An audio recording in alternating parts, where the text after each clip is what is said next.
When the bulldozers rolled onto my land and construction crews started building homes without my permission, I didn't panic. I smiled because they had no idea they were stepping into a legal trap I'd spent years preparing. 3 years ago, my grandfather passed and left me 80 acres of untouched woodland just outside town, thick with trees, quiet, peaceful.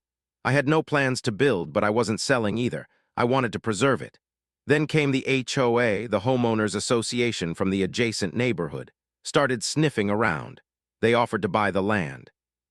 A laughable lowball offer. I refused. They came back. I refused again. Then silence. Months passed. I figured they'd moved on. But behind the scenes, they filed paperwork under a fake development company claiming the land was abandoned due to a clerical error and some obscure zoning loophole. And before I even knew what was happening, they started building 120 homes on my land. They never even notified me. I only found out by accident. A misdelivered county letter meant for the HOA. It detailed their construction schedule on my property, but here's where it gets good. After my grandfather died, I hired a lawyer to bulletproof the deed. During that process, we uncovered an old 1950 land covenant, one that automatically reverted ownership back to our family if any transfer was attempted without consent. So instead of rushing to court, I waited, let them build, let them sell, let them dig themselves deeper.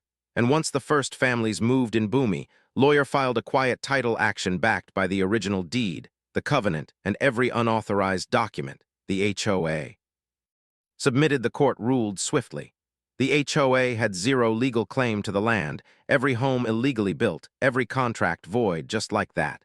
The entire development was mine structures, and all the HOA begged to negotiate. I didn't budge the residents. Furious lawsuits flew against the HOA, the developers. Even the county, and yes, some came my way too. I sold the homes back to the residents at fair market value, this time legally. And I made millions. The HOA gone dissolved, bankrupted, destroyed by their own arrogance. And every time I drive past that neighborhood, the one they tried to steal, I can't help but smile because they thought they could bulldoze me. But they walked straight into a trap I'd laid before they even broke ground. Moral of the story: never mess with someone who has the law and patience on their